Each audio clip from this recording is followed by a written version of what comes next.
तुम्हाला टायटल वाचून प्रश्न पडला असेल की आपण ओमराजे निंबाळकर आणि राघव चड्डा यांचं कसं कंपॅरिझन करतोय, म्हणजे ओमराजे निंबाळकर यांचा राघव चड्डा कसा होऊ शकतोय, हा तुम्हाला प्रश्न पडला असेल. पण जेव्हा राज्यामध्ये काही घटना घडतात किंवा देश पातळीवरती एखादी घटना घडते, तेव्हा काही नेते यांच्या समान धागा जे आहेत ते आपल्याला सापडायला लागतात किंवा तशा काही सिच्युएशन्स निर्माण होतात. त्यामुळे काही नेत्यांची भूमिका ही आपल्याला अगदी समान दिसायला लागते आणि तसंच काहीसं हे ओमराजे निंबाळकर यांच्या बाबतीत झालं असल्याचं एकूण दिसून आल्याचं चित्र निर्माण झालंय आणि त्यामुळेच आपण हा व्हिडिओ करतोय. दरम्यान तुम्ही चॅनलवर नवीन आलाय तर लगेच सबस्क्राईब करा प्राईम टाइम महाराष्ट्राला, कारण असे महत्त्वपूर्ण राजकीय घडामोडी आणि घडामोडींमागील राजकारण आम्ही नेहमी तुमच्यासाठी घेऊन येत असतो. माझं नाव ओमकार साळवी आणि आपल्या या विषयाला सुरुवातीपासून सुरू करूया. आता हा व्हिडिओ तुम्ही थोडा स्पीडमध्ये देखील पाहू शकताय. जर तुम्हाला बोलणं स्लो वाटत असेल तर ते देखील तुम्ही नक्की करा. आता ओमराजे निंबाळकर आणि राघव चड्डा यांचं काय साम्य आहे किंवा ओमराजे निंबाळकर यांचा राघव चड्डा का होतोय या विषयाला आपण हात लावण्यापूर्वी आपल्याला राघव चड्डा यांच्या बाबत त्यांची पार्श्वभूमी जाणून घेणं एक महत्त्वाचं आहे. तर आपण त्यांच्याबद्दल अगोदर बोलू, राघव चड्डा यांच्याबद्दल बोलू. आता 24 एप्रिल 2026 रोजी राघव चड्डा यांनी भाजपमध्ये पक्षप्रवेश केला. आता त्यांचा पक्षबदल हा 10th शेड्यूल अंतर्गत म्हणजे पक्षांतर बंदी कायदा जो आहे तो लागू होऊ नये यासाठी ज्याप्रमाणे खासदार एक गट घेऊन दुसऱ्या पक्षात जातात त्यानुसार राघव चड्डा यांचा पक्षप्रवेश हा झाला होता. एकूण जर आपण पाहायला झालं तर 6 खासदारांबरोबर राघव चड्डा यांनी भाजपमध्ये प्रवेश केला आणि महत्वाचं म्हणजे राघव चड्डा हे आम आदमी पार्टी या पक्षाचे संस्थापक सदस्य होते. एकूण 15 वर्ष त्यांनी पार्टीत काम केलं होतं. मग त्यांनी पक्ष का सोडला हा प्रश्न निर्माण झालेला. तर राघव चड्डा यांचं यामध्ये म्हणणं आहे की पार्टीने मूळ तत्वांपासून मूल्यांपासून लांबची भूमिका घेतली म्हणून त्यांना पक्ष सोडावा लागला. शिवाय ते असं देखील म्हणाले की पक्षाने देश हितासाठी सोडून वैयक्तिक फायद्यासाठी काम करायला सुरुवात केली होती. एकूण पक्षात टॉक्सिक वर्क एन्व्हायरमेंट आहे असं देखील ते म्हणाले. शिवाय त्यांना संसदेमध्ये बोलण्यापासून अडथळे निर्माण केले जात आहेत, त्यांना बोलू दिलं जात नाहीये असा देखील त्यांच्यावरती आरोप झाला. आणि मग या सगळ्यानंतर त्यांच्याकडे फक्त 3 ऑप्शन उरत होते. एक म्हणजे राजकारण सोडावं, दुसरं म्हणजे पक्षात राहून आम आदमी पक्षात राहून त्या पार्टीला सुधारावं आणि तिसरा ऑप्शन होता की दुसरा प्लॅटफॉर्म जो आहे तो आपण एक तयार केला पाहिजे किंवा त्या दुसऱ्या प्लॅटफॉर्म अंतर्गत आपण दुसऱ्या पक्षात जावं. ही त्यांच्याकडे एक तिसरा मार्ग जो आहे तो होता. आता या सगळ्यामध्ये मग त्यांनी कुठला मार्ग निवडला हे आपलं आता सगळ्यांना माहिती आहे. त्यांनी भाजप पक्षामध्ये प्रवेश केला, त्यांनी दुसऱ्या प्लॅटफॉर्म मध्ये जाऊन काम करण्याचं ठरवलं. पण राघव चड्डा हे पक्ष सोडतायत याची चाहूल ही आम आदमी पक्षाला अगोदरच लागली होती असं देखील एक म्हटलं जातं. त्यामुळेच त्यांचं एक पार्टीचं डिप्युटी लीडर पद जे आहे ते काढण्यात आलं आणि त्यांना संसदेमध्ये बोलण्यापासून रोखण्यात आलं असं आम आदमी पार्टी देखील एक दावा करते. एकूण या सगळ्यामध्ये आप या पक्षाचं म्हणणं आहे की राघव चड्डा यांनी आपल्या स्वतःच्या पक्षाची मतं मांडणं म्हणजे त्यांच्या बाजूने मतं मांडणं जे आहे ते कमी केलं होतं किंवा ते मांडतच नव्हते. इव्हन जेव्हा लिकर पॉलिसी या अंतर्गत जे त्यांचे आम आदमी पक्षाचे जे वरिष्ठ नेते आहेत त्यांना क्लीन चिट देण्यात आली, त्यानंतर देखील त्या पक्षाच्या बाजूने किंवा वरिष्ठ नेत्यांच्या बाजूने त्यांनी भूमिका संसदेमध्ये मांडल्या नाही हा देखील आरोप आम आदमी पक्षाने केला. संसदेमध्ये विरोधकांसोबत वॉकआउट देखील ते करत नव्हते असा देखील एक आरोप झाला. आणि जेव्हा चीफ इलेक्शन कमिशनर यांच्या विरोधात आम आदमी पक्षाने एक नोटीस जारी केली होती तेव्हा त्या नोटिसीवरती त्यांनी सही देखील केली नाही असे अनेक आरोप पार्टीने राघव चड्डा यांच्यावरती केले. एकूण असं असलं तरी राघव चड्डा यांच्या काही भूमिकांनी त्यांनी युवकांमध्ये एक क्रेज निर्माण केली होती किंवा जनतेमध्ये क्रेज निर्माण केली होती. म्हणजे याचं उदाहरण द्यायचं झालं तर एअरपोर्टवरील जे अन्न आहे ते एक महाग होतंय यावरची त्यांनी एक भूमिका मांडलेली आणि ही संसदेमध्ये ते भूमिका मांडायचे.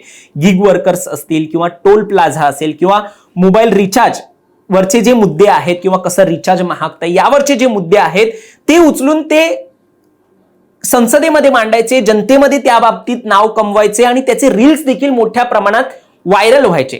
एकूण असं सगळं होत असताना जेव्हा त्यांनी पक्ष बदल केला त्यानंतर त्यांच्यावर आरोप होऊ लागले की जेव्हापासून ते बीजेपी मध्ये गेलेत आता ते जनतेचे प्रश्न हे विचारायला विसरलेत. सभागृहात नीट प्रकरणामध्ये एवढे का शांत आहेत? म्हणजे जेव्हा आता एवढं मोठं आंदोलन उभं राहिलं जेनझींचं, त्या दरम्यान त्यांनी सत्ताधाऱ्यांना कशा प्रकारे घेरलं होतं जेनझीने आणि विरोधक देखील आक्रमक झालेले. जर ते आम आदमी पक्षामध्ये आता असते तर त्यांच्या विरोधात त्यांनी रान पेटवलं असतं, म्हणजे जेनझींसाठी हे केलं असतं, काम केलं असतं. पण आता जेव्हा ते भाजप पक्षात गेलेले आहे त्यावरती मग ते ब्र शब्द देखील काढत नाही. राघव चड्डा अशा प्रकारचे आरोप त्यांच्यावर झाले. एकूण असं सोशल मीडियामध्ये देखील एक काय म्हणता येईल वातावरण हे निर्माण झालं होतं की राघव चड्डा आता बोलतच नाही, जे अगोदर जेनझींबद्दल बोलायचे. यावरती राघव चड्डा यांनी देखील एक स्वतःची प्रतिक्रिया दिली. ते म्हणाले की माझा रोल बदललाय, अशी त्यांनी प्रतिक्रिया दिली. नेमकं राघव चड्डा या संपूर्ण प्रकरणावरती काय म्हणाले हे मी तुम्हाला अगोदर सांगतो. नीट पेपर फुटीवर मी गप्प का होतो असा प्रश्न अनेकांनी मला विचारला. हे राघव चड्डा म्हणतात, तुम्ही नीट पेपर फुटी प्रकरणावर कधी बोलणार? तर माझे म्हणणे इतकंच आहे की पूर्वी जेव्हा मी विरोधी पक्षात होतो तेव्हा प्रश्न विचारणं हे माझं काम होतं आणि मी ते प्रामाणिकपणे केले. आता मी सत्ताधारी पक्षात असल्याने माझी भूमिका बदललेली आहे. आता माझी जबाबदारी प्रश्न विचारण्याची नाही तर लोकांना समाधान मिळावं अशी उपाययोजना करणं आहे. म्हणूनच आम्ही ठरवलं होतं की जेव्हा आम्हाला या समस्येवर तोडगा सापडेल त्याच दिवशी मी बोलेन आणि अखेर आज तोच दिवस आहे. आज आमच्या सरकारने या समस्येवर उपाय शोधून काढलेला आहे. मीही कॅमेऱ्यासमोर बोलू शकलो असतो पण मी तेव्हा केलं नाही. ते हेच कारण आहे त्याचं. असं अशा प्रकारचं वक्तव्य हे राघव चड्डा यांनी नीट प्रकरणावरती बोलताना केलं. आता हे केव्हा केलं? जेव्हा सरकारने ठरवलं की अजून स्ट्रिक्ट कायदा जो आहे तो आपण आणणार आहोत. हे जेव्हा सरकारने ठरवलं या नीट पेपर फुटी प्रकरणी किंवा कोणतीही पेपर फूट असेल त्या प्रकरणी आम्ही कोणता स्ट्रिक्ट कायदा करतोय हे जेव्हा सरकारने ठरवलं त्यावेळेला ही प्रतिक्रिया राघव चड्डा यांनी दिली.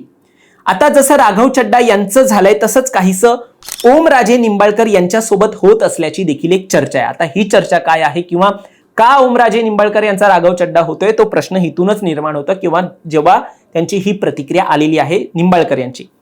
अगोदर आपण त्यांच्या प्रतिक्रिया काय आहे हे जाणून घेण्या अगोदर निंबाळकर यांच्याबद्दल तुम्हाला मी सांगतो. जसं राघव चड्डा यांनी पक्ष बदल केला तसाच 10th शेड्यूल अंतर्गत पक्षांतर बंदी कायद्यापासून वाचण्यास 6 खासदारांबरोबर ओमराजे निंबाळकर देखील पक्ष प्रवेश करून शिवसेनेमध्ये गेले होते. निधीचा मुद्दा घेऊन शिवसेना सोडली असं ते म्हणाले आणि जून 2026 मध्ये त्यांनी ठाकरेंची शिवसेना जी आहे ती सोडली. पाहायला झालं तर ओमराजे निंबाळकर हे ठाकरेंच्या खूप जवळ होते. 2022च्या बंडखोरीनंतर ते ठाकरेंसोबत राहिले. लोकसभा तिकीट त्यांना देण्यात आलं आणि भाषणामध्ये तर ठाकरेंनी ओमराजे निंबाळकर यांना वाघ म्हणून देखील संबोधलं होतं. कसे ते आपल्या सोबत राहिले हे देखील त्यांनी सांगितलं होतं. आणि जेव्हा आता हा पक्ष सोडला त्यानंतर ठाकरेंनी एक म्हटलं की वाघाचे कातडे पांघरून जे आहे ते लांडगा आपल्या सोबत होता असं त्यांनी निंबाळकर यांना संबोधलं होतं. आता कैलास पाटील यांच्यासोबतचे ते महत्वाचे नेते मानले जातात. त्याचा चेहरा त्यांचा निंबाळकर यांचा आहे. आता नीट प्रकरणानंतर एकूण जसं राघव चड्डा यांना नीट प्रकरणात घेरण्यात आलं तसंच ओमराजे निंबाळकर यांना देखील महाराष्ट्र राज्यामध्ये घेरलं गेलेलं आहे. आता एकूण त्यांनी का भूमिका घेतली नाही असा आरोप जो आहे तो सोशल मीडियामधून करण्यात येतोय. त्यांना प्रश्न विचारले जातात की तुम्ही या प्रकरणावरती का म्हटलं नाही. तर यावरती आता स्वतः ओमराजे निंबाळकर काय म्हणतात त्यांची प्रतिक्रिया देखील आपण ऐकूया. निंबाळकर म्हणाले की जेव्हा दिल्लीमध्ये तरुण युवकांचं आंदोलन होत होतं त्या आंदोलनाच्या वेळी आमच्या पक्षातील लोकसभेचे गटनेते श्रीकांत शिंदे यांनी भूमिका मांडताना तरुणांच्या भावना लोकसभेत मांडण्याचं काम केलेलं आहे. दुसरा वक्ता मी होतो पण दुर्दैवाने दुसऱ्या दिवशी लोकसभेचं कामकाज चालू शकलं नाही त्यामुळे माझी भूमिका मला लोकसभेत मांडता आली नाही. पण निश्चितपणे त्या तरुणांच्या पोटातली ती आग होती. ओमराजे निंबाळकर पुढे देखील असं म्हणाले की आम्ही लोकप्रतिनिधी आहोत. 5 वर्षांनी निवडणुकीला सामोरे जातो. निवडणुकीचा कार्यक्रम जाहीर झाल्यानंतर प्रचार झाला आणि अचानक निवडणुकीतील गैरप्रकारामुळे एकूण निवडणूक रद्द झाली तर त्या लोकप्रतिनिधीची मानसिक अवस्था जी आहे ती काय होईल याचा विचार करावा. निवडणूक 5 वर्षांनी येते पण नीटची परीक्षा संपूर्ण आयुष्य ठरवणारी असते. त्यामुळे निश्चितपणे माझ्या संवेदना विद्यार्थ्यांसोबत आहेत. केंद्र सरकारने देखील विद्यार्थ्यांच्या भावना लक्षात घेऊन शिक्षण मंत्र्यांचा राजीनामा घेतलाय. त्यांच्या भावना मान्य केल्यात. आम्ही भले सत्ताधारी पक्षात आहोत पण याचा अर्थ लोकांचे मुद्दे मांडायचे नाहीत असा होत नाही. त्यामुळे उलट सत्तेचा वापर करून लोकांचे प्रश्न मांडणे आणि ते सोडवण्यासाठी प्रयत्न करणे हीच आमची जबाबदारी आहे. सत्ताधारी पक्षाचा प्रतिनिधी म्हणून माझ्याकडून ज्या अपेक्षा आहेत त्या पूर्ण करण्याचा मी प्रामाणिकपणे प्रयत्न करत राहीन, असं एकूण निंबाळकर यांनी म्हटलेलं आहे. म्हणजे किती साम्य जे आहे ते राघव चड्डा यांचं म्हणणं देखील आपण ऐकलं आणि निंबाळकर यांचं देखील म्हणणं ऐकलं. या संपूर्ण प्रकरणामध्ये ते किती साम्य आहे हे आपल्याला दिसून येत आहे की आम्ही जेव्हा सत्ताधारी पक्षात येतोय तेव्हा ते प्रश्न मांडणं आणि सोडवणं हे आमचं काम आहे. हीच एक भूमिका घेऊन आता जे जे फुटलेले नेते आहेत किंवा ज्यांच्यावर आरोप होत आहेत की तुम्ही अगोदर विरोधातली कशी भूमिका मांडायच्यात आणि आता कसं मांडत नाही, यावरती घेऊन काय स्पष्टीकरण येते ते आपण पाहतोय. त्यामुळे आता या सत्ताधारी बाकावर बसलेल्या अनेकांची कोंडी होते का या प्रकरणांमुळे, हा प्रश्न निर्माण होतोय. म्हणजे जिथे जनतेची लाट ही विरोधातली असेल तर असे प्रश्न निर्माण होताना ही सत्ताधारी बाकांवर बसलेल्या लोकांची आता कोंडी होते का, नेत्यांची कोंडी होते का, हा प्रश्न निर्माण होतोय. आता या सगळ्यावरती तुम्हाला काय वाटतं? राघव चड्डा यांच्यासारखी भूमिका जी आहे एकूण निंबाळकर यांची दिसते का, किंवा निंबाळकर यांचा राघव चड्डा होतोय का, हे यावरती तुम्हाला काय वाटतं? तुमचं मत देखील आम्हाला कमेंटमध्ये नक्की सांगा आणि असेच राजकीय अपडेट्स पाहण्यासाठी सबस्क्राईब करा प्राईम टाइम महाराष्ट्राला.